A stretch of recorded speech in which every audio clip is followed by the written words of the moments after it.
দর্শক, আজ আমরা চলে আসলাম ফকিরহাটের ঐতিহ্যবাহী মানসা বাজারে পানের দোকানে। দেখুন কত সুন্দর করে নিপুণ হাতে ছোট এই বাচ্চাটি পান বানাচ্ছে, মিষ্টি পান। বাচ্চাটি দেখতে যেমন কিউট, তেমনি পান বানানোর যে শৈল্পিক গুণ সেটাও কিন্তু আসলে খুব দারুণ। দুটো হাত খুব চঞ্চলভাবেই চলছে তার, অবিরামভাবে বিভিন্নভাবে মশলা সে পানের উপর দিচ্ছে এবং এই পানটি বানাচ্ছে, এবং অনেকগুলো পান কিন্তু সে একসাথে বানাচ্ছে। অনেকগুলো অর্ডার তার রয়েছে এবং এই পান বানানোর পরেও কিন্তু অনেকগুলো অর্ডার তার হাতে রয়েছে।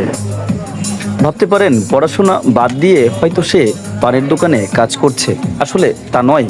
পড়াশোনার পাশাপাশি এভাবেই সে বড় ভাইকে সহযোগিতা করছে এবং যতক্ষণ সে দোকানে থাকে খুব মনোনিবেশ দিয়েই সে তার কাজ সম্পাদন করে থাকে।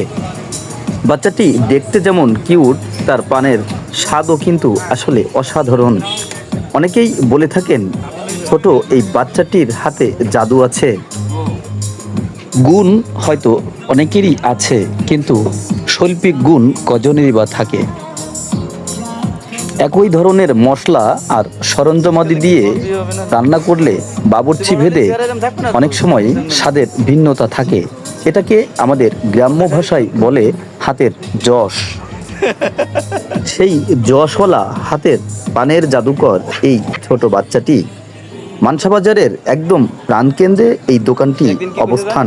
কিছুক্ষণ তার সাথে মশকরা করলাম আর বললাম, পানের দোকানদারের ভিডিও ভাইরাল হলে তাকে আর কেউ বিয়ে করবে না। কথাটি শুনে ছেলেটি শুধু মৃদু হাসলো আর মনোযোগ দিয়ে সে তার কাজ করেই চলছে। যে বয়সে বাচ্চাদের থাকার কথা মোবাইল আর মাঠে খেলাধুলার মধ্যে সময় কাটানো, সেই বয়সে এই ছোট বাচ্চাটি তার নিপুণ হাতে এই পান বানাচ্ছে।